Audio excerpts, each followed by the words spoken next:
Hello there, it's midweek. Welcome back here on Prime On. And if you just joined us here on the show, a very good morning to you. And how are you doing today?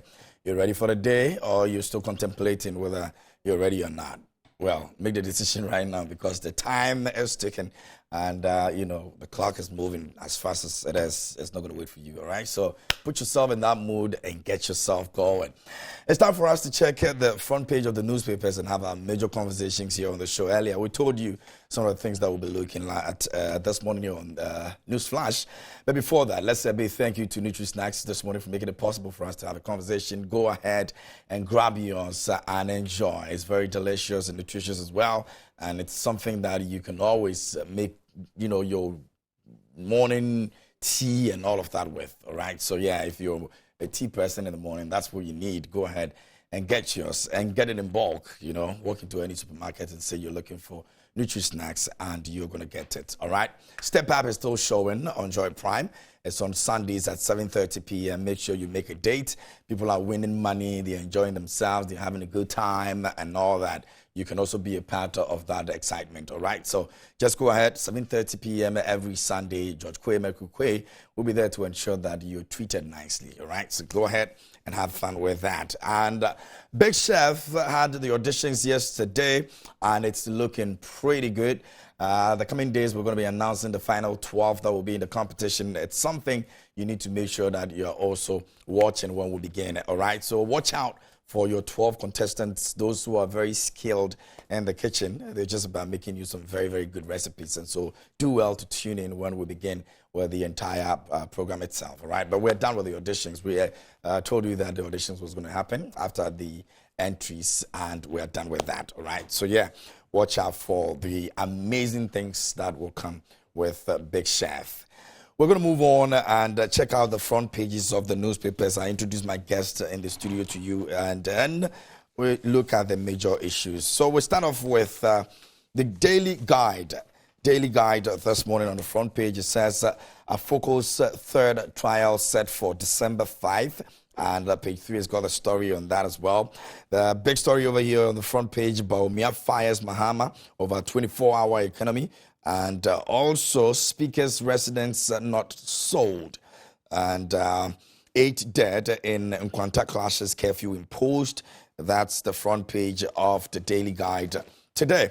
Now, the Ghanaian Times is also reporting on some issues. On the front page, it says, bloody chieftaincy clash at Wanchiki, 7 killed, others injured, houses torched, many flee.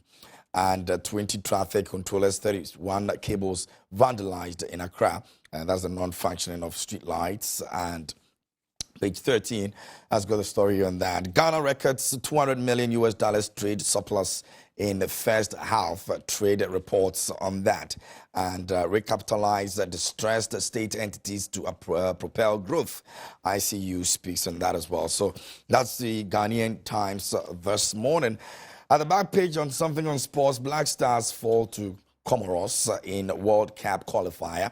And very, very, very, very sad story over there yesterday. I don't know, but we have a whole lot of things to do when it comes to the Black Stars. I'm for the Black Queens. They're doing amazingly well, and I'm supporting them heavily. Black Stars right now, I want to take a rest. Yeah. Hearts break stubborn Accra Lions. That's also on sports at the back page of the Ghanaian Times. Let's get into the new crusading guide. And the front page says Baumia must go for oil and gas expert to tap into vibrant sector. Stakeholders tip world-renowned engineer Ben Asante speaks on that as well. And that's in terms of the running mate choice. And steering Ghana towards economic growth, collective duty upon Nkrumah says so. NDC must learn from NPP and suspend Mahama. Mushek says so. Transforming Ghana's educational landscape, President Akufo-Addo's vision for 21st century schools. Police extorting 2,500 Ghana cedis and TNT to settle land dispute. California Secretary of State commends government over success of Ghana Card initiative. And I have the vision to transform from Plains South. Willie Horse speaks on that as well. Now, let's check out the The Finder this morning says Yabon Ura and Kings Dr. Baumia as Chief of Unity, and the Customs seizes illicit tobacco products worth 7.9 million Ghana cedis. All hands on deck needed to execute a 2024 budget. Opong Nkrumah speaks on that. LI restricting importation of selected strategic products lead in Parliament, and 6 killed in a Nkwanta shooting. Away from that, the Ghanaian publisher is here, and it says that Information Minister calls for collective responsibility towards economic growth. Gonja Overlord and Skins Baumia, Unity Chief, and MPs back a literature urge other youth to stop the lawlessness. And J.K. Hogley, CEO, grabs Oil and Gas Award. That's the front page of the publisher, the Ghanaian publisher this morning. And so that'll be all for the newspapers. Now we'll move on to talk about our major issues that were listed this morning that we're going to be taking a look at. In the studio with me to help us with the discussion, Adele Omar is National Communication Team member for the NDC. Adele, good morning. How are you doing, bro? Good morning, KMJ. Good morning. Good morning. Everything nice? Awesome. Awesome. We're there inside. We're there inside. We do demonstration tomorrow. Oh, it's happening tomorrow. Tomorrow is Thursday. Okay. Did I say demonstration? We're doing cleanup. Padgrave is laughing. I don't know why, but maybe. Their demonstration has been cancelled though. But yours don't. Oh yeah, we're doing our cleanup tomorrow. Oh, yours is cleanup. Yeah, ours is cleanup. Okay. But their demonstration has been cancelled. I heard the Usuba Empire. There's a news that came out yesterday that the National Security Minister says there's a tendency that it will create problems, so they would have to let it go. So, at least some wisdom. Okay. I had a conversation with a police officer, a friend of mine, and we were speaking about this. She was in preparedness for that, and so I don't know why we got to this point, but it's all good. But we are cleaning still. Still, we will clean. Padgrave watching that quiet government spokesperson on governance and security. Padgrave, you good? I'm very well, thank you, KMJ. Very good greetings to your viewing public this morning, and to the good people of Achimbe Boakwa North, who are preparing very hard to select their parliamentary candidate January 20th. I hope and pray that that good candidate will be none other than Palgrave from Pombochidankwa. But it's interesting to see that Adele would be demonstrating through a cleanup. I mean, I thought that a cleanup is a civic responsibility. One does not need to demonstrate through a cleanup. But it tells you the position of Adele's NDC, that even in a cleanup, they would want to let it be a demonstrative act. I don't know. But how's Abraka looking? He's looking good? You're winning? Inshallah. Oh, we have some more work to do. Well, I'm winning. I mean, yes. Ebuakwa is ready for change. Ebuakwa is ready for a young leader. Ebuakwa is ready for someone who is available, someone who is faithful, someone who is teachable, someone who is enthusiastic, someone who is relational and builds relationships across the length and breadth of this country. Ebuakwa is ready for the young people whose attention will be taken into consideration. Ebuakwa is ready for the development of the constituency, whose needs will be primus inter pares on the heart of myself as a parliamentary candidate and an incoming MP. Ebuakwa is ready for resource mobilization, youth development, and human capital development. And I mean, no doubt in my mind that these 4 policies that I've put together as a 4-chair transformative change will transform the constituency. And we're just praying and hoping that the delegates would make a constructive decision amongst every other person that comes because of my particular unique selling proposition. And I really want to thank all the media houses, particularly Joy Prime, for your support. And I know that we would bring the victory party to this place. To thank we understand that you're the woman over there is very tough, and she's very strong as well. How do you intend to beat that? Well, I don't know what the word tough and strong means. I mean, I think that it's semantics and how one wants to play it. I mean, I think that elections are won based on your relationship with the people, based on your policy directions, and based on how the people think that you're the right person to take us into the future. And I've been having conversations with all 16 electoral area coordinators and all polling station executives. There are close to about 96 polling stations in my constituency. That totals to about 480 polling station executives, and then you add a few others from the constituency, council of elders, and patrons. That brings us to about 516, 520 thereabout. With my conversations that I'm having with them, I mean, no doubt in my mind that I'm the strongest candidate for the Boakwa North parliamentary primaries for the New Patriotic Party. Awesome. All right. So, Abuakwa, you already know what it is. Yeah, give to us. Give to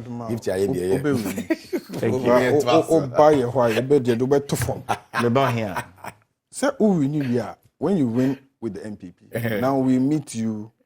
For the other No, side. but how can you win? How can you win a Boakwa North? I mean, I'm surprised when the NDC thinks that you can win in an environment where there's a lot more light and there's no darkness. I mean, the NDC is known for its perpetuousness. I mean, there's no way. You know things will happen. You know how we lost some seats in 2016. No, but there's no way you're going to win a Boakwa North. A Boakwa North belongs to the New Patriotic Party. A Boakwa North is President Nana Dankwa Akufo-Addo's constituency. A Boakwa North is President George J.B. Dankwa Edu's constituency. There's no way the NDC is going to have. We're bringing the game to house. I'm personally going to come there. We're bringing it to house. There's no way. You must focus in Greater Accra as the director of operations. Because we're winning more seats in Greater Accra. That's a lot of work. Leave the Eastern region to us because we're winning more seats in the Eastern region and taking it from the NDC. Awesome. All right. So about 10 MMDC is face dismissal, and that will be our first conversation that we'll begin with here. Now, there are a few, allegations that have been leveled against these MMDCs. Some involved in illegal galamsey, others using their offices in ways that are not supposed to be used for, and a few others. So let me try and mention some of the names. So we have the very first one that actually came up, that a lot of people spoke about was Edward Owusu, and he's the District Chief Executive Officer for Atebubu Amantin. We also had in the another person, Odro Frimpong, who also had his own issues with the review that came up. Thomas Opoku and Sa also came up as well in the North Southeast, and then Dr. Elizabeth Amua also came out as well. Eugene Saki also came up in the name as well, and these are but a few of them that have been mentioned, but we're 10 of them, and the president will make a judgment on that. Adele, let me begin with you. So yeah. I have, over the years, during the last 7 years, we have indicated that the government needs to do a lot more when it comes to these things. We've had ministers who have done certain things who are supposed to have gone home a long time ago.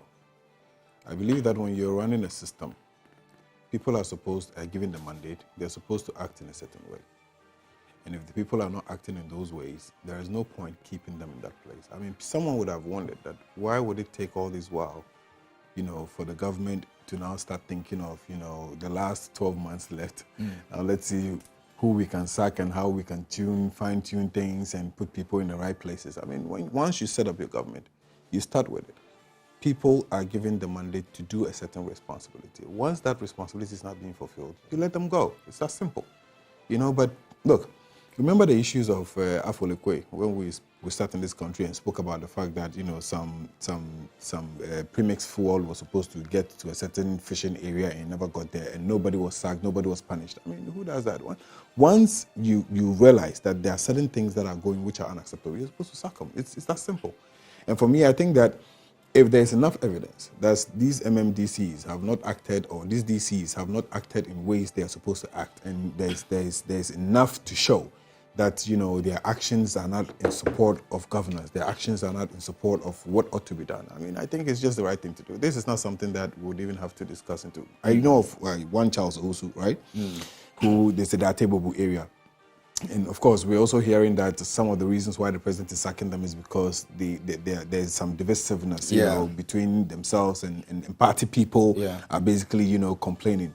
Why the party people are complaining, we're not sure. But if it's about, party people requesting to have certain things within the districts and they are not being offered, either perhaps because they don't have what it takes to get it, that is also another issue. Because if you would sack them, not necessarily because of the mandate that has been given to them. One of the mandates given to them is to make sure that everybody within the district, if it's a contract that is being awarded, whether it's a contract, whatever it is that is supposed to be done, is given to the right persons to do it. if the people feel like these persons are not people we would work with only because they are also doing the right thing and the president wants to sack them, that is another issue. I would go a little more into the story, and then perhaps when we come back, I can go. But I believe that if the president believes that there are certain things that are done which is untoward, I mean, certainly they need to go. We can't keep them in the places, when things are getting messy. It just doesn't make any sense. All right, great. Harry. So, KMJ, I think that it's instructive to state that the president, Nana Dankwa Akufo-Addo, is very decisive in his mind on how he's governing this country. And obviously, if you are a metropolitan, municipal, and district chief executive, you represent the president at the very Absolutely. level. One of the saddest days for me was in 2019, December 17th, when we were supposed to have a referendum. And if you recall, the president, Nana Dankwa Akufo-Addo, has stated that referendum was supposed to take the political leadership or even the appointing leadership to the local level, where local people will have an opportunity to elect and select their own MMDCs and DCs. But you recall that in the meeting that was called with all former presidents, I mean, at the very tail end, the NDC chickened out and pulled out, and so we couldn't even have the referendum. I remember very much following keenly, I mean, the 17th December 2019 referendum, which never happened. It was just going to be a yes or no, and it was not even going to be taking effect now, but it was going to prepare local people in local assemblies to have that ownership and responsibility to select. But the NDC pulled out of it. For me, I'm glad that President Nana Dankwa Akufo-Addo is reviewing these MMDCs. I'm also very glad that constructively he's considering making some very good changes because leadership must come to bear. And it's important that if you represent the president and you represent the country and you represent the policy of the government and the New Patriotic Party as a government that is governing, it's important that you do what is right as an MMDC and you don't go contrary to some stated policies of the government. And so this is a step in the right direction. I'm certain that there will be a lot more reviews of persons that would need to be considered in terms of taking a step back for other people to come in. And I don't think that it's late in the day. I mean, because as a leader, you decide when you feel is right for you to make changes. Even with a football team, you can decide that in the last 10 minutes, you need to bring in some people who can give you a winning game and a winning chance. And so I think that it doesn't matter the timing. It really does not matter the timing. I mean, it's really just very instructive that these decisions are being made at this very crucial time. And I commend President Nana Dankwa Akufo-Addo for being such a decisive president and making such a constructive decision as it relates to these 10 other persons whose reviews have come to bear. And making sure that the people do not suffer because of who they are and where they are. And bringing some very new people with new dreams and new aspirations to be able to deliver on the government policy and the government agenda for the good people in these various municipalities. Great. All right. So you can also contribute to our discussion this morning by sending your messages. We're streaming live on Facebook, and so you can drop your messages there on our WhatsApp line. You can also send your messages there at your new screen, so you can just drop your messages. So let us know what you think about the conversations we're having here on News Flash. We're going to move on to the next topic. So I'd like us to take the former president's decision on reviewing some policies when he's voted into office as the president. Now, he spoke about ex gratia. He also spoke about the free SHS, and he spoke about 10% betting levy. And, there have been other issues on the teachers' licensure exams, which he also spoke about, and he believes that it's totally unnecessary for trainees to come out and still have to write an exams again before they were able to go out there and practice. These are some of the things that he mentioned. So we want to get into it. Adele, KMJ. Why is the president bent on making these reviews? Former president. Former president, I beg your pardon. KMJ, it's important, and I will take them one by one. Now, first of all, with the issues of free SHS, we haven't mentioned anywhere that we would scrap, we would review it. Now, the word review, when we first indicated review, we heard the president, His Excellency Nana Akufo-Addo, and the vice president running everywhere and saying review meant cancellation. And I mean, it's quite difficult to understand that I mean, my daughter, who is home, understands that review is not cancellation. So it's a bit difficult to understand why, they would decide to peddle that as cancellation. That is one. The issue of review is not something that the NDC alone spoke about. I mean, we had Ken Oforiatta sit on national television, Joy, and indicated that, look, it doesn't really make any sense to do a wholesale free SHS. Why? Because there are certain people who can basically pay. I mean, and he cited himself as an example. He said, look, I can pay and pay for other people, and I've been paying for other people. So it doesn't really make sense to make it free wholesale. We can select people within the communities who really deserve to have the free SHS, and then we give it to them. He's not the only person who spoke about it.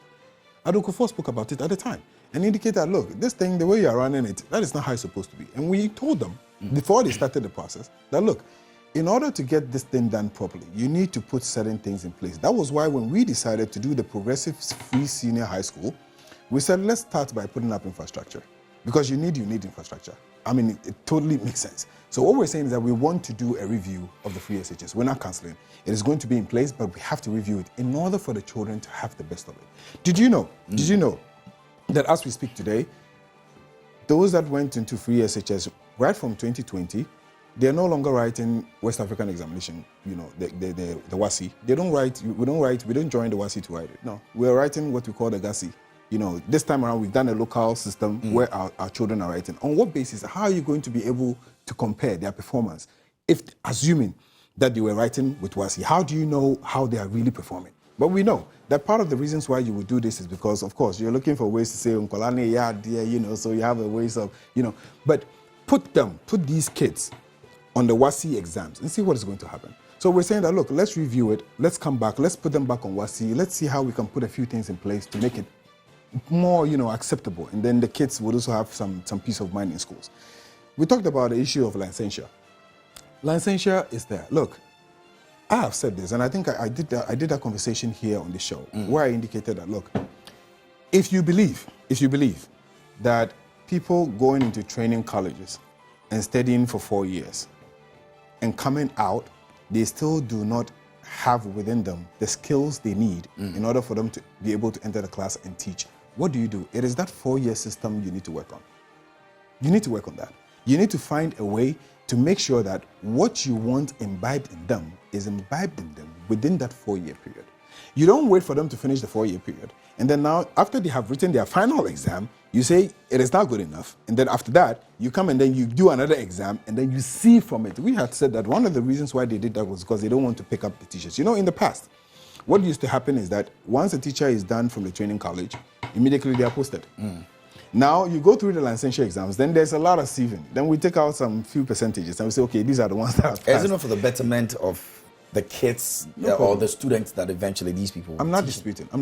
So what I'm saying is that what is the basis for that final exam they write after 4 years? That final exam. To be sure we're still taking the right people on the ground. KMG, look, every semester, every term, they write exams. Tertiary is like that. You enter first year, you write, we throw it away. You enter second year, you write, we push it. Third, you write. Fourth, you write. And then you do your final assignment, you do your final work, and then you submit. So what we're saying is that within that 4-year period, if there is anything that you think is not being done right, fix that. Fix it. Because it won't make sense. Okay, so what? So you put students come into the school, they study for 4 years, spent a lot of time, 4 years, they are done with it. If the system that is in place to teach them to be able to pass does not allow them to pass, do you realize how much lives you're wasting? What you need to tackle is the system. So that 4-year period, find a way to deal with the issues right in there within the schools. If it is the teachers who are teaching them that are not teaching them right, if it is something they're not understanding right, fix that before that final exam. But you don't put them through the mill. And then when they're done, they write the final exams, you say 90%, 70%, 80%, all failed. So within that 4-year period, what were you teaching them? I don't know, it doesn't make sense. So we're saying, look, it doesn't make sense. We're going to go back and fix the system, not the licensure exams, that is 2. Then we talk about the issues of ex gratia. KMJ, I mean, it's something that everybody has taken over the years, the NDC, the MPP, taken over and over. We have gotten to that point where the people feel, the average person, the average Ghanaian feels that, look, some of these things need to really, really be looked at. The former president feels that, look, if you serve within your term and you're done, you're done. You earn salaries, you earn allowances, you earn certain things. He himself, he's taken, ex-gratia in the past. But nothing stops him from sitting back and saying, look, looking at the way we have done things in the past, maybe we need to do things a bit differently, especially when we look at the kind of state we find ourselves in today. So the former president keeps bringing about all these policies and things that he thinks that we need to do differently. We're at the crossroads as we speak today. The IMF is basically on our neck. We're doing everything possible to see how we can, turn things around. I had the budget last week, and I remember how myself and Paul sat here and spoke about it. I mean, we're back at the same place. I told you, I said, look, my guy, there's nothing There's no new. money still. Like it's not going to be anything new. It's the same old stuff. I mean, we've read budgets for the last 7 years. Nothing new is coming up. So it is simple, KMJ. We're putting out our policies. We're putting out the things that we believe needs to be done to make this country better. And we believe that if the Ghanaian listens and helps and supports, I mean, imagine how much money we'll be saving if we were to cancel ex-gratia. That's a lot of money. We're digging. We've dug so much hole, and we're pretty much still digging, and we want to get out. You don't keep digging. So find ways to make cuts. That was why they decided that at a point in time they will cancel what is called the Zongo Ministry and then make it,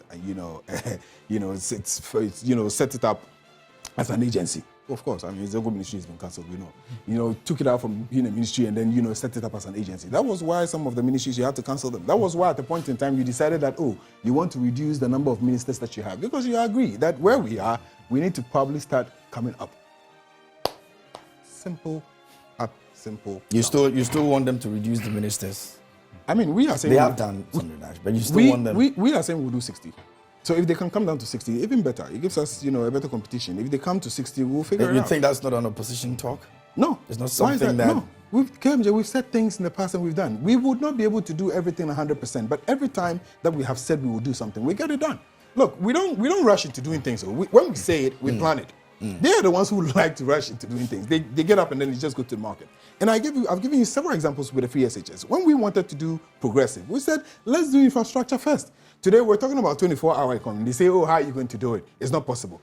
They're pretty much talking like, in 2016, when we indicated to them that, look, free SHS, you need to put certain things in place before you start it. They said, no, we're going to do it wholesale. And we will start. When we start, we'll solve the problem as it comes and as it goes, Now we're talking about 24-hour economy. Now they say the system is not in place. And we told them, look, when you want to do the free SHS, the system is not in place. They said, no, we'll start wholesale. Today they are saying, the system is not in place. We are not like you. We will put the systems in place and then we would run it. We're not in a rush.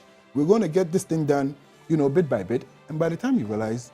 The former president has 4 years, that's if he's voted into power, to achieve the 24-hour economy. Do you have the infrastructures at this moment to be able to implement it? How long are you going to take to do the processes you intend to do? See, all the details of that will come out. But as we speak right now, between 2012 to 2016, with less than 122, 80 billion thereabout. In fact, the 80 billion is even from 2009 all the way to 2016. So let's say somewhere 40 billion thereabout with a little bit of revenue for 100 and something. Everybody saw the kind of infrastructure we put in place. Before 2020, we indicated that we're going to put $10 billion in this country on infrastructure. That system is still in place. We were going to put money into our infrastructure. We're going to put money into roads. We're going to put money because you have to understand. For example, the 24-hour economy, in order for it to be able to run swiftly and be okay, you need to bring in buses, commercial buses. GPRTU, other institutions will probably, like we have the STCs, who would run at night. So there are so many things that we need to basically get done.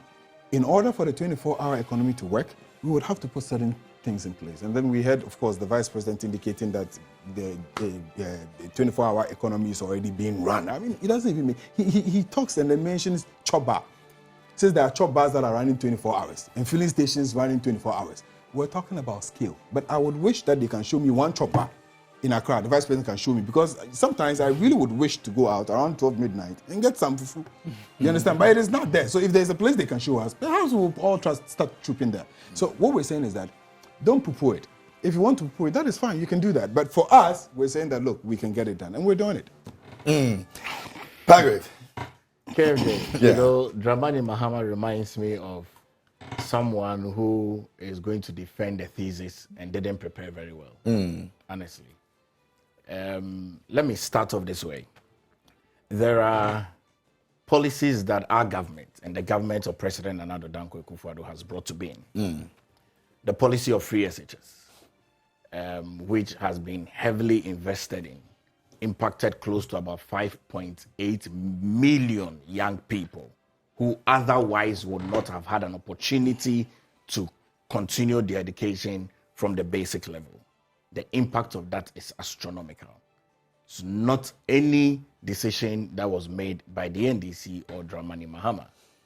And so when I say that, when I look at Dramani Mahama, he reminds me of someone who is holding a thesis defense paper that he himself has not prepared but copied from someone and wants to defend it. And the academic panel is saying this is academic dishonesty, this is intellectual lack of integrity. Because you see, if you want a country to go forward, there are major institutions that you must handle and you must tackle. Education is one of the key and foremost, which is why President Nana Addo Dankwa Akufo-Addo, in his vision and in his campaign, said that he's going to ensure that there's going to be equity of opportunities and responsibility for every young person who goes to school. So till date, we have impacted close to about 5.8 million young children who have been impacted by free SHS. And I've stated that by the time we end this decade, which ends in 2030 and begin a new decade, the highest level of literacy is going to, in this country, in terms of education, is going to be at par to almost 100%. So free SHS, the policy that has been implemented by President Nana Addo Dankwa Akufo-Addo with infrastructural involvement with STEM of science, technology, engineering, and mathematics. And I've stated some of the peculiarities of the challenges that I had when I went to Addis College and did science and finished. I wanted to go to KNUS2 and do building technology. Got there and I didn't get building technology. They were giving me mathematics. And I asked Professor Andam why I didn't get KNUST to do building technology. He said, I didn't do technical drawing in Addis College. At that time, in Fansim were doing technical drawing. So people who went to high school that did technical drawing could go and now do building technology, become architects and the like. I didn't go to do the mathematics. I came to University of Ghana to do social science. Not that that is bad, but that is the path that I chose. So really, when President Nana Addo Dankwa Akufo-Addo is looking to ensure that we have model schools where young children, my children, your children, their nieces and nephews, from the very basic level, would decide to become scientists. They are being grown towards that. That's how you build a nation. Young people interested in engineering because they want to become pilots. They want to build vehicles. That's how you grow an education system. Young people who want to become mathematicians. That's how you grow so that we can be able to put the first Ghanaian on the moon or the first Ghanaian on Jupiter or anywhere of the planets around the world. That's how you do it. Technology, that's how you do it. So free SHS is a policy implemented by President Nana Addo Dankwa Akufo-Addo and the government of the New Patriotic Party, and generations would continually remember that. That's number one. Number two, on teachers' licensure exams. KMJ, it would interest you to know that an Act of Parliament, Act 778 in 2008, brought this licensure examinations into being. And I'll tell you of a truth, the NTC was set up to ensure that people that go through the various educational colleges, after you are done, you are given a license that tells you that you are a professional teacher. That gives you an opportunity to teach anywhere in the world. This is really a globally recognized tool that you will need. I am very surprised that Dramani Mahama would want to juxtapose that he would cancel licensure exams.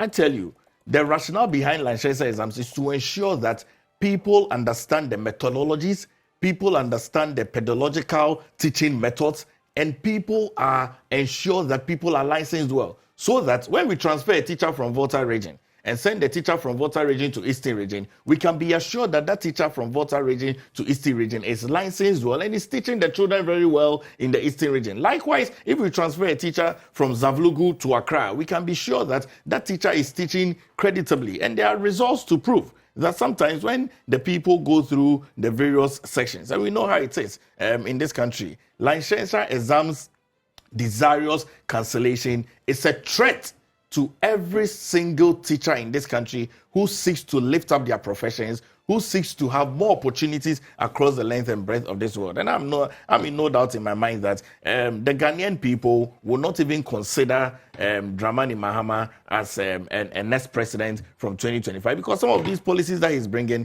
is like he's reading from the manuscript of the New Patriotic Party. He's reading from the manuscript of the President Nana Addo Dankwa Akufo-Addo. He's reading from a manuscript that he himself did not prepare. He should bring us policies that is outside of the box that nobody has thought about. Not policies that we have brought in, which is implemented, which is yielding the necessary results and the fruits thereof. Interestingly, CTAG does not also agree with the entire abolishment of clearly, it tells you that there's not a lot of thought through, and I am concerned for the NDC, and I warned them. I warned the NDC about picking Dramani Mahama as their candidates. I mean, because clearly this is a fiasco, and I've said, look, KFJ. You think it's not living to KFJ? This is a total fiasco, because I've said that. You see, I'm defending my thesis for my doctoral. And when I sit behind the panel and I defend my thesis, the academicians are able to tell me that I prepared this thesis myself. I didn't cut it and pick it and cut and paste. What is happening here is a Dramani Mahama who has picked up a thesis that does not belong to him, and he's struggling to defend it. He picked that from the NPP? Absolutely. These are policies well implemented under the New Patriotic Party.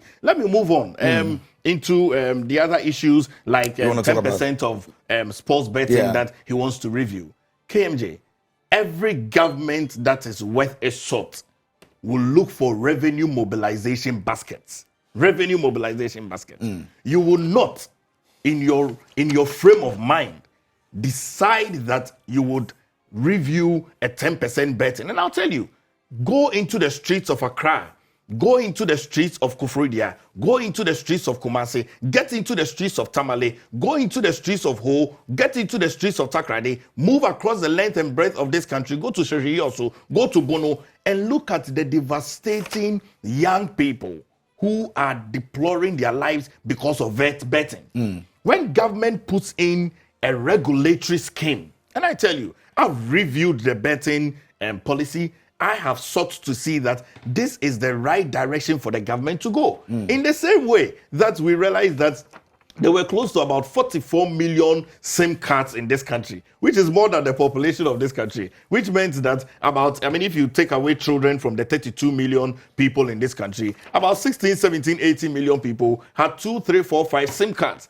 The government sought to crack that down. And we realized that we needed to register every SIM card. The NDC thought about it. We brought e-levy. It's booming. So really, to want to review a sports betting that brings discipline and fiscal responsibility into the betting agency, I think that you're not, like I said again, you're reviewing a thesis document that is prepared by the New Patriotic Party and just opposing that can be yours. On the 24-hour economy, I am surprised that Dramani Mahama is proposing a 24-hour economy when our vice president Alhaji Dr. Mahmoud Bawumia, flag bearer of the New Patriotic Party and incoming president for the Republic of Ghana from 2025, after winning the 7th December 2024 general election, together with the president Nana Addo Dankwa Akufo-Addo, when we went head on to ensure that to have an economy that is thriving, you need to digitalize the economy, move it from an analog nature and bring it into a digital system. I'm surprised that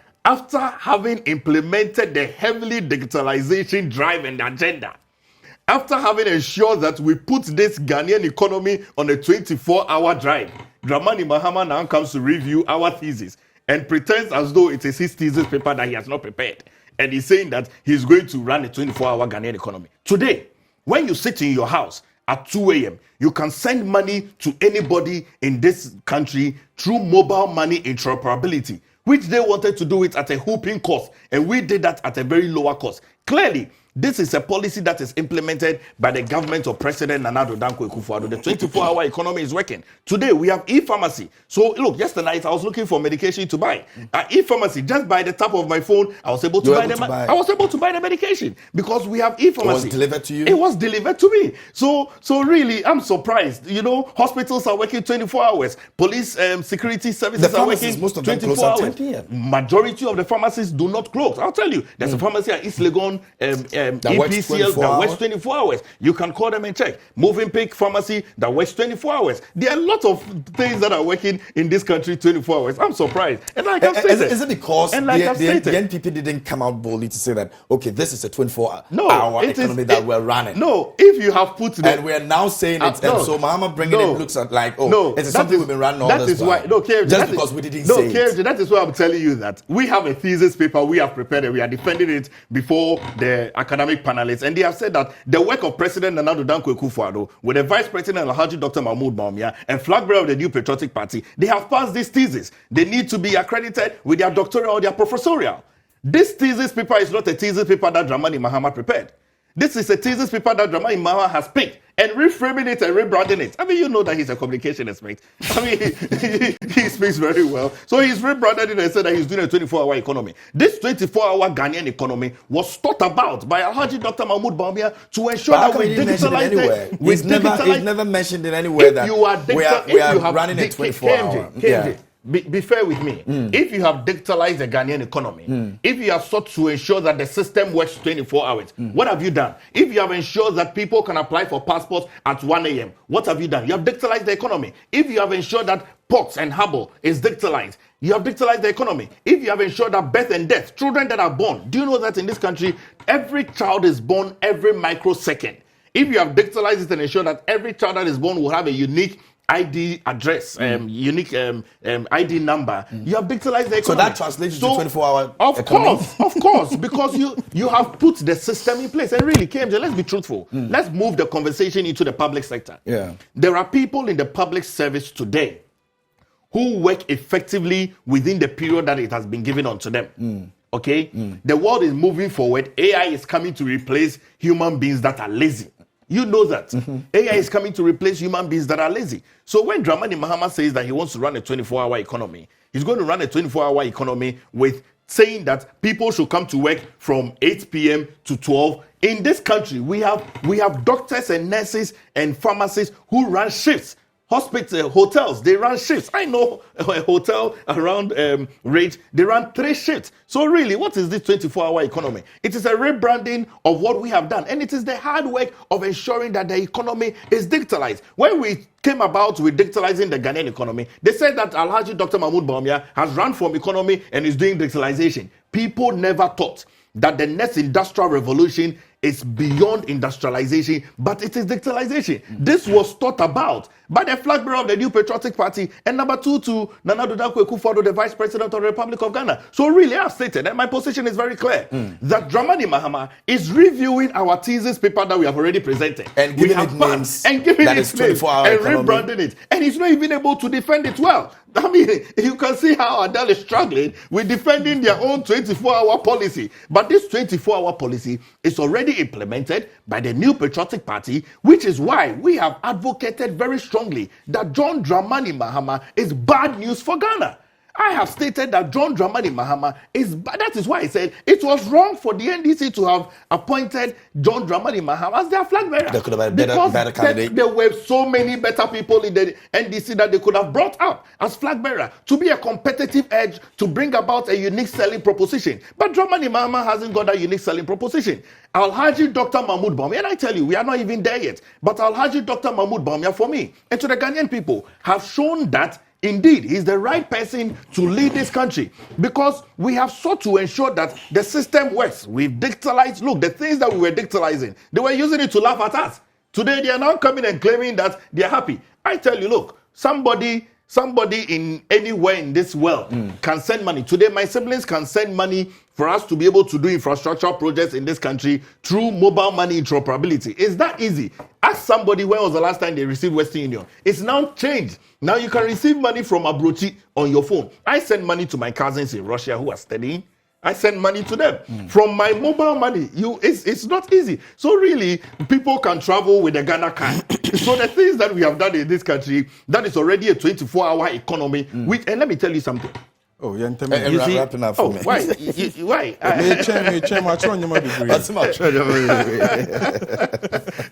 You have failed. You have failed to defend. No problem. You have failed to defend your own policy. He wants to defend it. He's picking points from me Don't and worry, coming you to go. rebrand it. That's what That's NDC, what they do. NDC No is problem, good at. you go. You see, You go. they are taking the good things that we have done, rebranding it and giving it names, and thinking that they are doing something. Look, when the academics sit down and they are marking the script, they will look at plagiarism. Mahama has plagiarized our policies. These policies that we have put up, he's plagiarized it. They look at plagiarism, they look at your content, they look at the test, they will look at your paragraphing, they will look at the size of your test, they'll look at if you use New Times Roman or you use Courier, they'll look at all of that. And if they should mark Dramani Mahama on these policy reviews that he wants to bring, I think that he's going to get almost a 0 over something. Article 71, I don't like hypocrites. DKMJ, I don't like hypocrites. You've been a leader in this country, from MP to vice president, from MP to minister to vice president to president of the Republic of Ghana. I don't like hypocrites. You have never considered a review of Article 71. Now, the framers of the Constitution are very wise people. If we want to have a review of things over a period of time, there must be reasons why we want to review that. You are aware, KMJ, that public service is a lot of sacrifice that we put out. I woke up at about 4 a.m. to be here. I've chosen to become, put up my life to serve the country. As an MP. As an MP. And clearly we say that is politics. Now, politics is transient. You have an opportunity to be in power and you have an opportunity to be out of power. The country says that after your service, there is some money that is given to you because of your contributions that you have done. Look, a desire to scrap Article 71 holders is a threat to the fight against corruption. I'm telling you. Regardless of the economic difficulties, challenges KMJ, that the country is facing. We can have a different conversation around that. But if people are supposed to be worth their salt, the sacrifices that people make, the labor that people put in place, how people are able to put their life across. Do you know that in this country, there are people that have served the country and after serving the country have become almost synonymous to poverty and paupers, begging from one place to another place? That does not speak well. You understand? So we must have a proper conversation around that. And I think that Dramani Mahama is being very hypocritical around this Article 71 because you have enjoyed it from Parliament. You did not. We have not heard or seen anywhere in the House of Records that Dramani Mahama pushed a conversation on the floor of the House when he was MP that let's reconsider Article 71. These conversations that I'm having, and I told you, these are thesis documents that the NPP has presented, passed the exam already, and you are rebranding it. We must be worth our salt. KMJ, in the next 10 years, 15 years, you should be able to quote me on things that I said that I will be able to do when I have an opportunity to be in a higher office, or things that I felt that my values does not align to, and be able to judge me on it. We have not seen Dramani Mahama in all of his life state that he's going to scrap ex gratia, Article 71 and all of those until when he has a last term, 4 years. Look, these things, that's why I said, look, like the Teachers Fund, an act that has gone to Parliament, JICA piloted, I'll tell you, and I have it here, JICA piloted some projects on the teacher licensure in about 6 or 7 constituencies and districts. They went to Zavlugu municipality, Shai Osudoku district, they went to Upper Menya, they went to Ejumako, Esien, Eyen, Esiem, they went to Kasina Nankana. And this was in 2014 when Tewia was the executive secretary for NTC. They piloted the teacher licensure exam. There were 3 outcomes that they brought out. And I read it to Adele's knowledge and instruction on how their decision is to cancel this. Number 1, license exams for new graduates. Number 2, continuous professional development, which is the CPD, and portfolio for 2 yearly license renewal for in-service teachers. And number 3, a track for school leaders, and another track for classroom teachers. This was sponsored by JICA, which is the Japanese aid agency.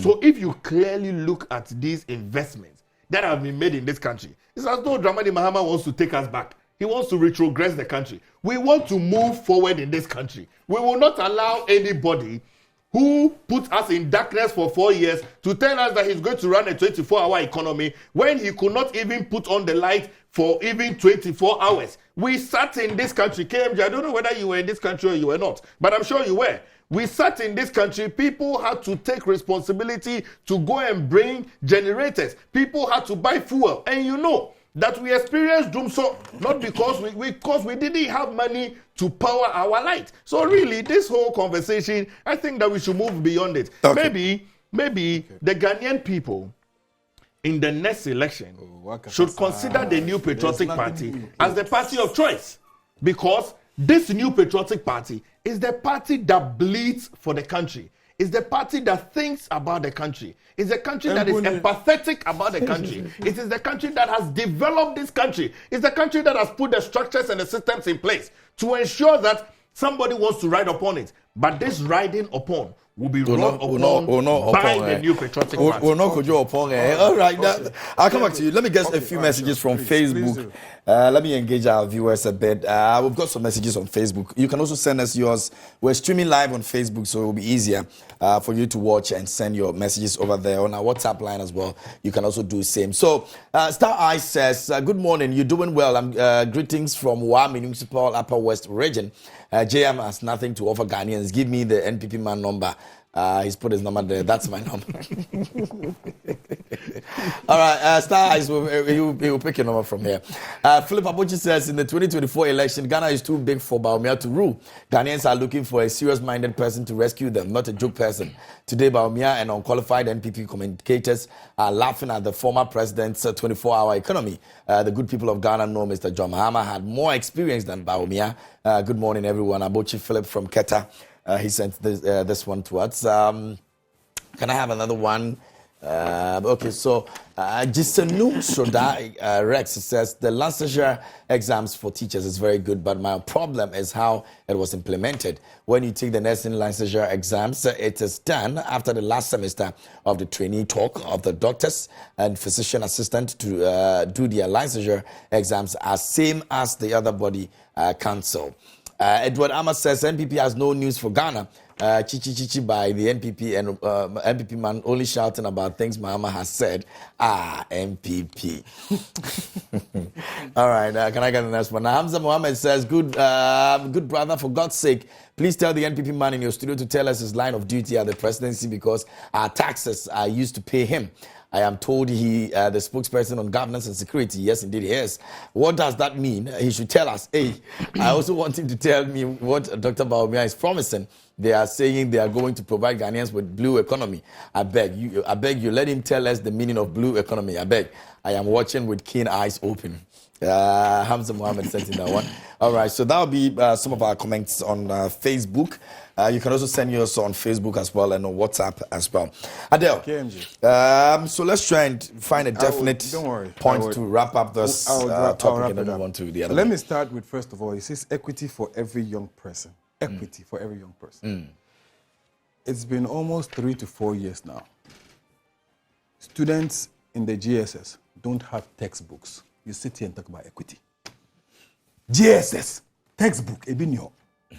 You sit here comfortably. We are doing free SHS and we are giving what? Textbook. But you had $15 million to go and put in some useless national cathedral. 30.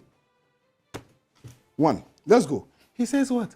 Lancashire exams. Listen to the reasoning. That you have a system that trains people. That system is supposed to train the people and give them a certain level of intelligence. That system trains the people, and more than 6 times, more than 4 times, more than 10 times, they go write the exams and they fail. You say that system is correct. In your mind, correcting it is that, no problem. Allow 1,000 more students to pass through that same system, which is not working, because obviously it's not working. If you're giving them an exam to write, and they come and write the exam, and they fail, and they write, and they fail, why are they failing? Are you not teaching them? Have you not taught them for 4 years? The others who also passed. How many percentages? The last time we had this conversation was about 70. Those who passed took their classes seriously. It's a possibility, but so what? So I'm this is cross-checking Kenji, that we have the right people to be on the ground and teach. Is that not what it is? Listen. When you're running a system, you're running a system and you have students coming. You know, we have average students, we have very high class students. Yeah, we all can be the same. Very good. And you also know that in order for you to be able to capture everybody, there's a way you teach, there's a way you go about it. So you don't create a system that favors 1, 2, 3. You create a system that favors everybody. Then why are you bringing everybody inside? What's the point? So if you're saying that the system is problematic and you write exams and 70% fail, 60% fail, that is a problem. Don't leave that system in place and go saying that, we will continue receiving. Okay, so you're wasting parents' money. So they should go and do 4 years and waste their life. When you know that system is not working, it doesn't make any sense. Please, you guys should come back. He says, and they are cancelling, they are going to cancel this blah, blah, blah, and ex-Russia, and they're going to cancel. You were here, you were cancelling toll booth. Somebody arrested you. Did anybody arrest you for cancelling toll booth? Even when the money you were expecting from e-levy hadn't come yet, we were cancelling toll booth. We can't cancel betting. We can't. You told us that you were coming to reduce taxes. That was what you told us before you came into power in 2016. You were coming to reduce taxes. When they came, then they went and they were looking for some petty 0.02%. You are canceled 17 taxes. Then you do what? Then you introduce other ones. He says what? He says interoperability and 24-hour economy. You see, the problem is that they are now trying to find ways to pick up what John Mahama has said, but they are not getting it right. Listen to this. The NDC says we're doing 24-hour economy. Why are we doing 24-hour economy? Because we say we want to solve the issues of unemployment. Listen to this. Listen to him. We want to solve the issues of unemployment, right? So we want to run a 3-shift system. 8 hours, 8 hours, 8 hours, 12 hours, 24 hours. Okay. With the Americans, we are ahead of them. With the Asians, they are behind us. So we know that we can do some business here, we can do some business here. So we're doing 3-shift system for it. Why? Because we want to employ more people to come onto the job system. Now, you create a transportation system that allows people to be able to work in the evening. What does that mean? What that means is that you're going to create opportunities for people to work in the night. When you have businesses running in the night, what it means is that you need more security services to be able to also work within the night. Now, listen, he says in their AI is coming to take over the responsibility of recreating jobs. So, to a certain extent, AI is now coming to take over. So, you are doing digitalization for AI to take over. We say we are doing what we want to do, a 24-hour economy, so we can employ people. You are throwing away the people and bringing in AI. It says that 24 economy is working already. How? Where? Through the things he mentioned about digitalizing the system to MPS. make it easy. I'm coming. MPS in Tema is running 24 hours. We built MPS, 24 hours. Did you know that Takrady here, MPS is running, they close at 5 p.m., 8 hours a day? Did you know? Why are you not running any 24 hours? Does he even understand what 24 hours means? 24 hours, you're running 3 shifts. Listen, let me tell you something. When you go to the hospitals, some of the hospitals today, even government hospitals, when you're looking for to do certain when you live in certain facilities, for example, endoscopy, they will tell you that there are certain days that they run it, they don't run it. There are people who go to the hospital. I have sent my uncle to the hospital, Ridge Hospital, where we had to wait for him. He was in bed. We had to wait till Monday for him to be able to get certain services. What are we talking about 24 hours? We're talking about every system working. Daytime, people come, they go. Evening, people come, they come in. We talked about DVLA. Okay, so what? You want to carry my car? You want to carry my car and put it on your phone? Put it on your phone and take it to DVLA and go and do roadworthy insurance. Roadworthy. Roadworthy requires that you take the vehicle to the place. Everybody has to see the vehicle for it to run through a certain system. So how do I take my phone and do my roadworthy if my vehicle is not going there? How do I get my picture taken and my biometrics verified if I don't go to the passport office?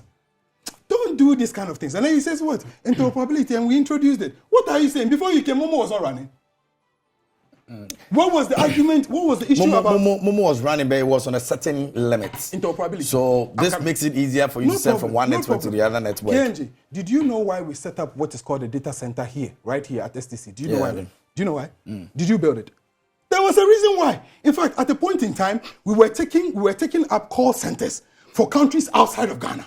This place was supposed to be, there was something that we put in place, interoperability. We're the ones who bought it. You admitted here that we signed the contract before you came. It is the same thing they keep doing. And we are the ones in charge. What did you do? Before you came to power, people were sitting here. how do you call this restaurant? There's a restaurant in which area? In East Legon. They do local foods, fufu and stuff. You place your order online even before governance came, even before the issue of digitalization and issue schemes started coming. So what we're saying is that we want to open it up. That is why the former president is telling you we are opening it up. We're running 3-shift system. Tell us how many people you're going to employ with your digitalization, because what you're doing is that you're replacing jobs. And we say it is okay. We need to do certain things, but there are certain jobs that would not work with if I want to run a test, I can just take my blood and put it on my phone. No, but if you think about your card, yes, that's card. That's a bit on the extreme. If there's certain conditions, you will have to be in the hospital. And we are saying that no matter how, no problem, 24-hour whatever your digitalization you do, no problem. Some of these things you have to be at the hospital. Exactly. So we're saying that for those systems, we want to open it up to allow for a 3-shift system. For example, if you take Pomasidor runs during the day, full force. In the night, they do a little. Why? Because people have to go home and rest. But there are thousands of people in the house who are not working, who would have wished they could work. So we're saying that, okay, Pomasidor, you know what you're going to do? What we want you to do is that if your full force during the day is 800, we're hoping that you can do during the night, instead of doing 100 or 200, do in the night, say 500. We'll give you tax cuts. Later in the night, when you're working, your electricity will give you reductions on your electricity. You can be able to expand more. If you want to come on board, we sign you up, we give it to you. Is that a crime? So one job... Because you need an enabling environment to be able to operate this. Because if the people do not have the capacity, it means they can't run these shifts, because it means you're employing more. No problem. KMJ, listen. At the end of the day, this is the places that are running 24/7. For example, MPS, Intema, running 24/7. People come in the morning, people go, and then others come in the evening. What we're saying is that if there are people available, and like he mentioned, in the hospital, sometimes you go and then you find a few nurses. Sometimes you go and then there are not all the doctors. You get some of the doctors, but you don't get all the professionals. You go and then sometimes you have to go and come. We're saying that that system that is in place, if it is capable of running, it is capable of running everywhere. If you're sitting here, you are telling me that it is already running. What is the problem when I say I want to run it? You listen. They say, "Oh, the thing is already running." That's a double run. If it's already running, no problem. Unless you're expanding it. But why? Was that the communication? No, I'm coming. Expansion. The 24-hour economy we are talking about. It's not what they're talking about. Okay, so why? So there's difference from. Of course. Listen. Why did the finance minister come to Parliament and say that we are going to do what is called a night economy? What's a night economy? After John Mahama has announced 24-hour economy, he says night economy. What's a night economy? What are you doing?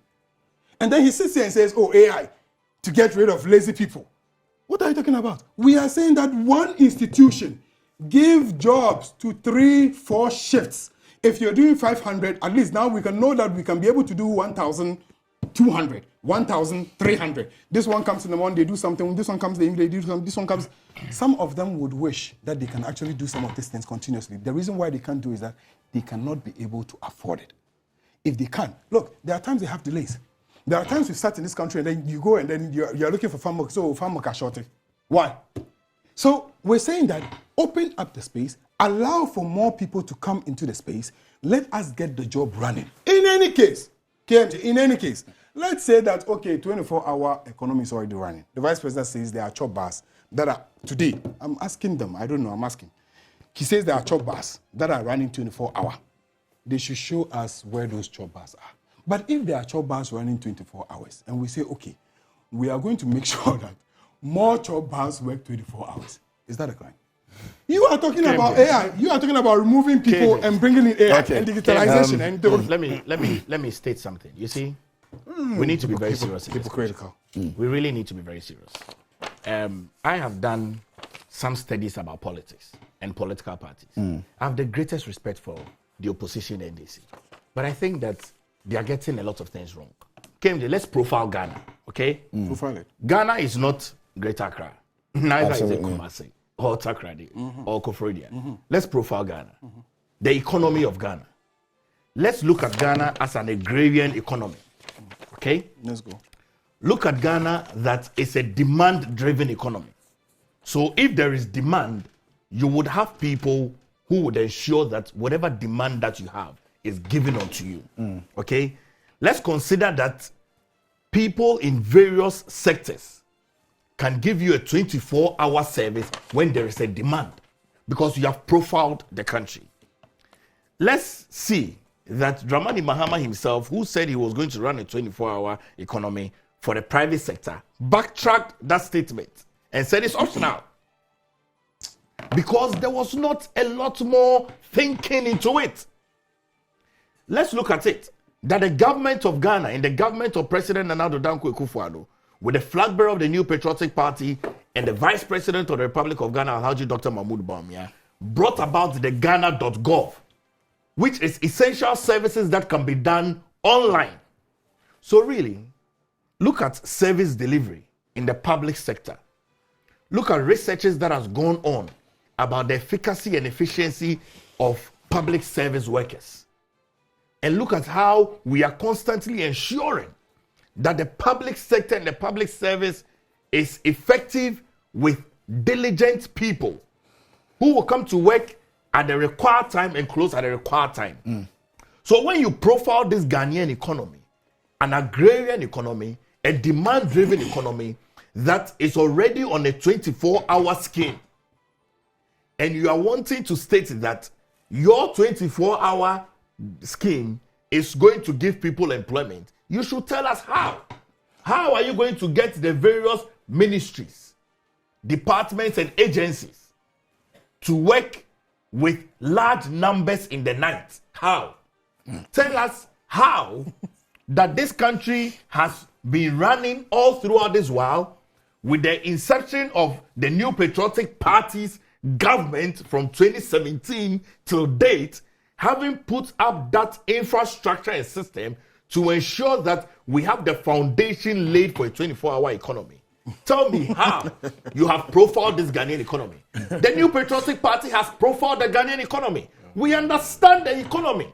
We do understand the economy more than Dramani Mahama. So really, in profiling the Ghanaian economy and ensuring that, look, there are many places in this country, in the Bono East, in the Bono places, in the northern region, in some parts, the city goes to sleep at 5 p.m. You won't find anybody.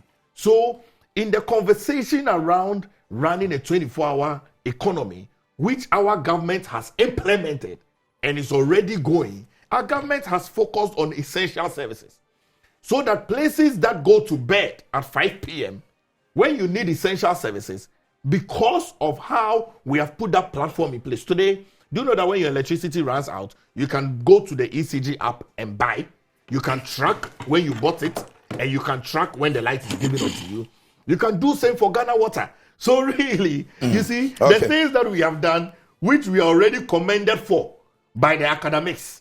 Like I said, this is a thesis that we have presented. We have passed the thesis. We have been given a professorial doctoral. The NDC has picked it up, and they are fumbling. They are fumbling to defend. And I have their document here. It's here. They said, look, and I can tell you, they said 24-hour operation of manufacturing companies and other factories with participating companies. Look, we have security patrols in this country. KMJ, unless, of course, nobody tells me they are not aware. There is a short code number that if you are under any threat, you can call. Every single place you get to in this country, there are barriers that have been mounted. Your cameramen are aware. The people that are watching me are aware. There are patrols. We have enabled that. So let's go again. Right. They said that they want to run a 24-hour construction project. KMJ, there are projects in this country that are ongoing 24 hours. You can drive from Accra going towards in Sawon Pokwase, the construction of the roads that we are doing. So really, let's look at it again. He says that there's going to be retail trading centers, including supermarket pharmacies. Look, and like I told you, pharmacies are running 24 hours already. The government of President Nana Addo Dankwa Akufo-Addo has enabled that. So really, fuel stations, look, Zen filling station, look, I like Zen. I buy my things from Zen. Sorry for doing an advert for them. Zen filling station, they work 24 hours. They are just down here. They work 24 hours. So really, what? There are a number of Star Oil on the Kwabenya Road. They work 24 hours. Guel on the main in Sawon Road going towards Kumasi. They work 24 hours. So really, these things you're talking about is not something that is not working. But is it something that we can increase the capacity of it? Because the numbers, like you're saying, we need more. Because the places you're mentioning, the distances between those places. The number, look, the number issue. I'll tell you how to increase the number issue. The number issue is to ensure that a government like President Nana Addo Dankwa Akufo-Addo says that he wants to have an entrepreneurial country of young people. I'm excited about that. I'm super excited about that because Okay. really, let's be real. Yeah, but you need to learn from me. I am landing this plane very well. There are no casualties on the landing of this plane. I'm landing this plane very well. The perfect pilot you can have this morning. KMJ, look, to have a solution to the thieving young people that we have educated to come into the job market, the government of President Nana Addo Dankwa Akufo-Addo has put together an entrepreneurial country where young people can present their own proposals and start their own companies and employ people. The Dangote of yesteryears were not Dangotes of yesteryears until an intentional process was made. So really, what is the NDC talking about? The NDC should tell us, when they had an opportunity to govern this country, did they ever have an entrepreneurial agenda? Did they ever think that if you pick a young boy, 17-year-old, if you pick Kwesi, and you pick Ama, and you pick Musa, and you pick Etonam, and you pick all these people from the various parts of this country, 17-year-old, and they bring their proposals that they want to do this, and you give them funding and grants, and they start it, and in the next 10 years, they become the Dangotes of today? Is that not how to ensure that you take people out of this unemployment? So really, I think our government is forward thinking, and there are examples. You stop. Of course, So, but I'm giving good fun. I come for your wrapping up comments, but let me read some messages from our viewers. They're very important as well. So let's get into this one. This one says, "Good morning, KMJ and your humble communicators. We have lied too much to get into power, and all our policies didn't go well for us, except corruption-related matters. The government always makes sure that he clears all the big thieves, his officials and his appointees. We make sure they go down on their knees, and they will see the importance of the grassroots. Without they are nobody. We pray that we'll go to a position for 20 years and learn more sense to govern. After all, we don't get to chop from them. The grassroots are hungry. They chop good meat without even giving us the bones to manage." Abdul from Kumasi. So I'm thinking that's an NPP man sending this. The branch secretary. Okay, all right. Let's see. "Good morning, Mr. Host. The NPP man always comes to your studio with pride. How? Is he really living on this planet with the rest of Ghanaians? If he wins his primaries at all, he should wait and join his party in opposition come 2024. On the issue of sacking some of the MMDCEs, the president should be the first person to be sacked, and that's Prosper in Peki. This NPP man should be serious for once. How can he say that Mahama is doing cut and paste? You have to be a teacher to be, really appreciate what the policy meant to them. He should stop annoying hungry Ghanaians." Good morning, Joy Prime. Kindly tell the NPP man to stop putting dust into our eyes upon all the taxes that this clueless government has imposed on us. So what's the outcome of the monies? Ghanaians are paying a lot of taxes, but this clueless government is just using our money to enrich themselves. We are not ready to fall for deceitful propaganda of NPP again. Ask the NPP man to tell us what they are using our monies for. Most of these monies are in their bedrooms, and NPP doesn't have anything new to offer Ghanaians again. NPP, never again. Last year's exam, to my best of knowledge, is and cannot be a panacea to the non-performance of our students. In fact, solo in your studios know with certainty that examination malpractices have increased to alarming rates under this government, and absolutely nothing is done to curb this canker. If we want to have the best education in our country, we need to, as a matter of urgency, prioritize the better conditions of service for teachers. The good students have refused to go into the teaching profession because of their blatant disregard for the teacher in Ghana. Honorable Palgrave, will you allow any of your children to become a teacher in this country? Daniel Apalioka from Sandema, and that's a question. Yeah, I can answer that question. Okay, so I'll come to you. I can answer that question. When he starts Good morning to you I and can your answer that guests. question. Whether they Yes, are that you have to say. whether they are sacked or not, the value is still the same. They are lacking human resources in their party, so the president himself cannot do anything about the situation. Just wait and see the kind of people who he will place with them. If you are not corrupt and doesn't dance to their tune, then forget it. you will never get to position in this government. For what the former president is saying is the right direction. Now I am convinced that the former president is the honest politician on earth. He's not the type who will say the nursing and training allowances will be restored, but after power, they are now running away until it is getting to election. Then they will go and pay 2 months and vanish again. Sumani Hamza sent in that one. Which one again do I have? Good morning to you, Nkwanta. Okay, from Nkwanta, I guess. And Nkwanta under curfew due to clashes, which stand to reason that our security service that are in the charge of the Northern Territory has failed woefully, not excluding regional minister who is supposed to ensure that lives and properties are totally protected since he knows his region very well. My point is that, with all due respect, our elders say it's only a fool that goes to bed under a burning roof, which stand to reason that the ethnic conflict that is happening in the north must be everybody's concern, most especially the legal institutions, the military and the police, to ensure the peace prevail in the belts. Love, respect, Aaron Babako is sending that one from Accra. Dr. Baumia, you had 8 good years and messed up big time. Tell us what you can do differently as a president. You are worried that your opponent is socializing his ideas and gaining public support. Why don't you stop talking about John Mahama and tell Ghanaians that you can also do if you become a president? What you can also do if you become a president. Your campaign is so boring and uninspiring. We are no longer going to fall for those comical antics and empty sloganeering. If you have no message, just clear.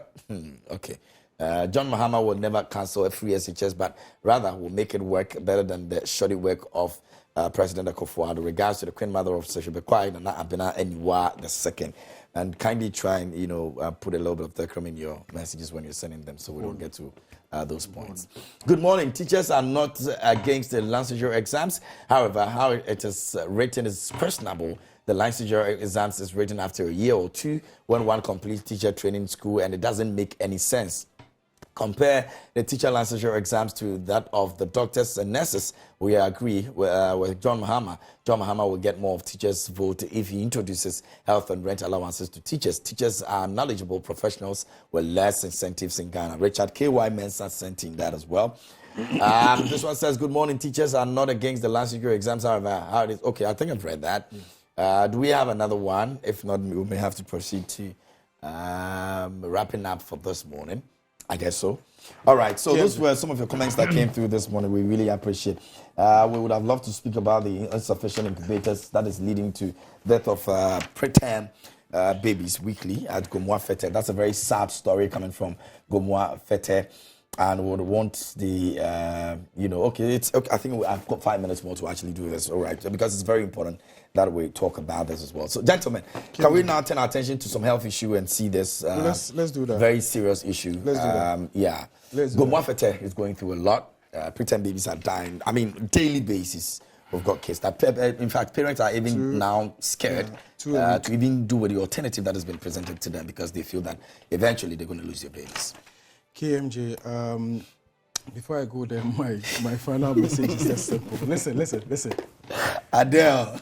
Baumia says we are already doing 24-hour economy, so there's no need to introduce anything new. He says there are chop bars and stuff running 24 hours. The people are watching, they know if it is true. Then we now have finance minister also coming to say we want to do what is called a night economy. The night economy is already running. We thought you said they are running 24 hours. Why are you now introducing night economy? I don't understand that. They should probably come better. See, the issues of these incubators, KMJ, it is one of the things that I don't basically understand this government. Look at how they are going around and just, wasting money and going around. Incubator. You and I know what the average woman goes through 9 months in order for her to give birth. There are people within that district. There are DCs within that district. There are health directors within that district. That hospital doesn't have incubators, and it is a problem. And 2 babies are dying every week, and nobody has done anything about it. To an extent that it has to come to the media for us to discuss.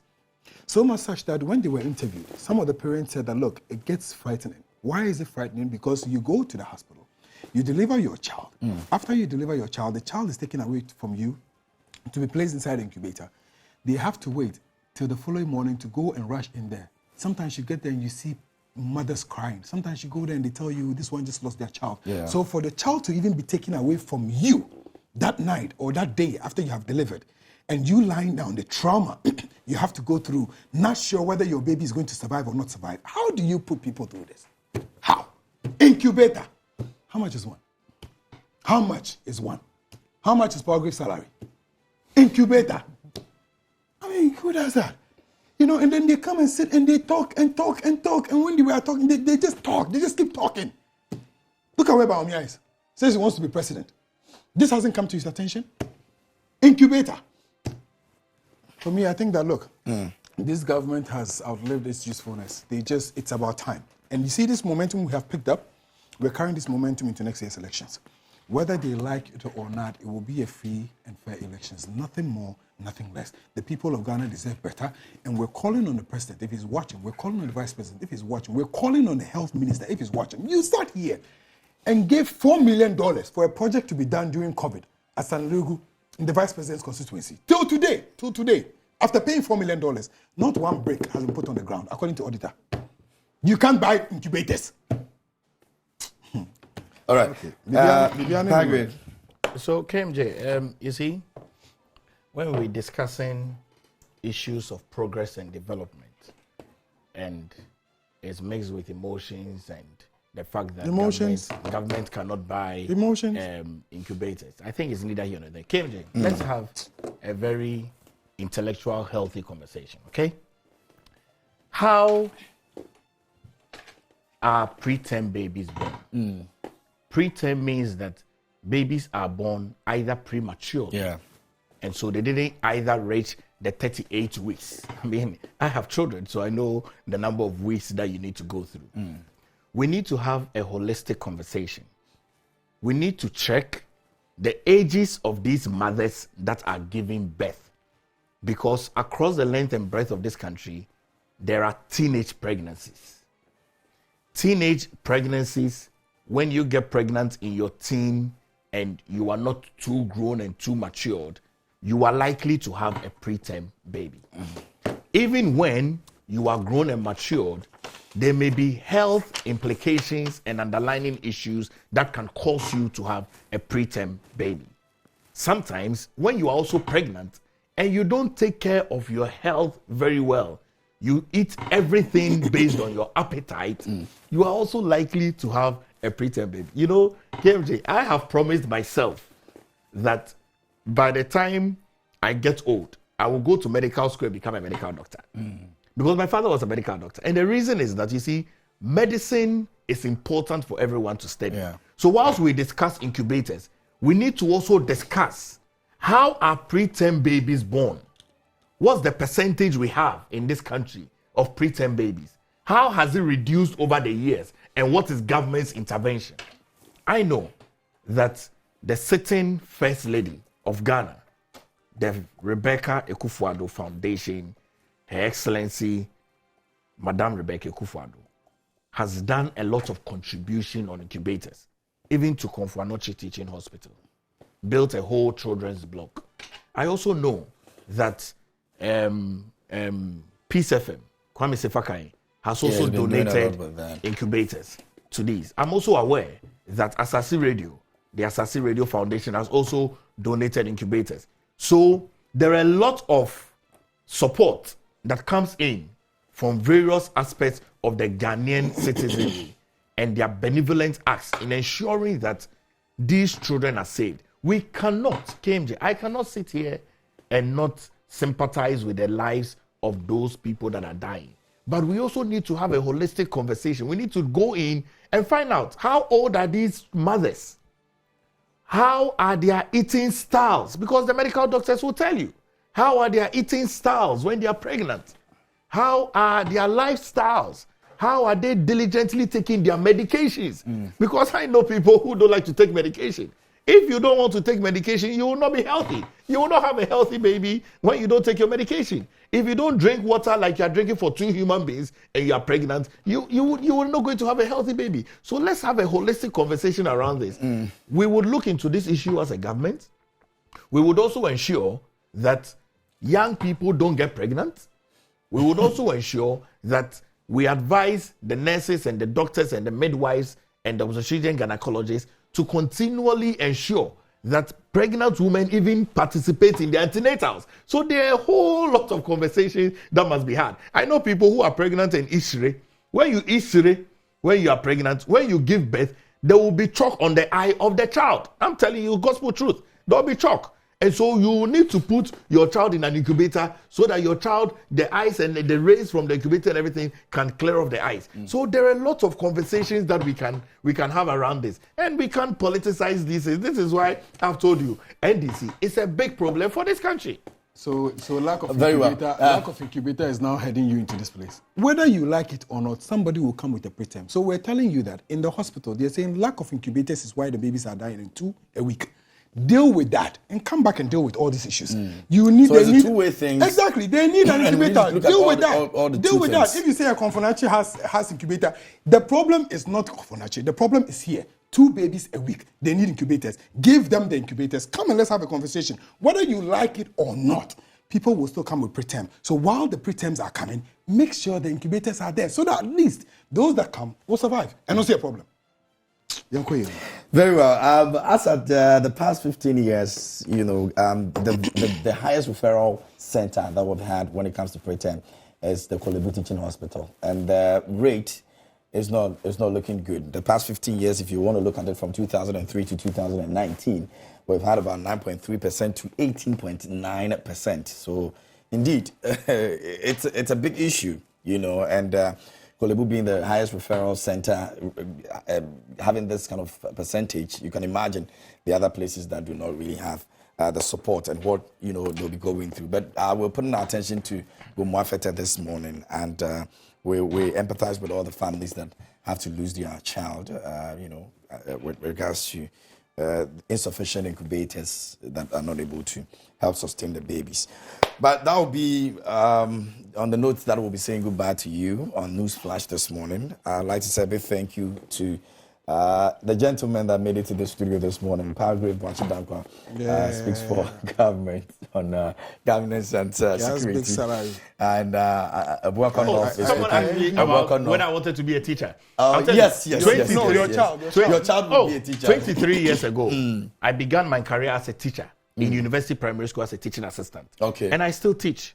So you would encourage your child My to children be a will teacher. teach. Yes, Okay. I still teach. You encourage Very them. well. Yes. But Yes. you say your children will teach. I said I would encourage them to teach. I don't know, man. Paragraph Wachidankwa. As an NDC Communication, National Communications, National Communications team member, and also Director of Operatives. He's got the whole of Accra in his hands right now. And Paragraphs thinks that he has a lot of work to do. Hey. Gentlemen, thanks so much for coming this morning. We really appreciate you. And thanks to you for sending your messages as well here on News Flash. We still have some more coming up here on the show. But the Volta Trade and Investment Fair, the 6th edition, is happening on the 26th to the 10th of November and December. All right, so it starts on the 26th of November and it ends on 10th of December, and it's Volta Fair 2023. And I'm entreating all of you to come help us celebrate this moment. It's the 6th edition. We're super excited about it. We're leveraging the African Continental Free Trade Fair area for economic development. That's our theme for this year. Bernard Avila will be there. Mama Via also, Abuaje, Kafu Day, MFA Power will be there. Edem Go Get Them, who's also been made an ambassador. And these are brand ambassadors for Volta region. And so, yes, please come through. Let's make it an exciting one. It will be at the Jubilee Park in Ho. And over the weekend, I was in Ho for the Edem Festival. And it was amazing. I mean, and that's the same place that we'll be doing the Volta Fair. So please come in your numbers. Let's have a good time over there. Good morning to you, my brother Dela. He's the man in charge, and he's been doing this for the 6th year. And he's a strong man. All right. So, guys, I'm going to be there personally as well. So please do well and come through. Let's have a great time together. Yeah, Dela, right? Yes. Great guy.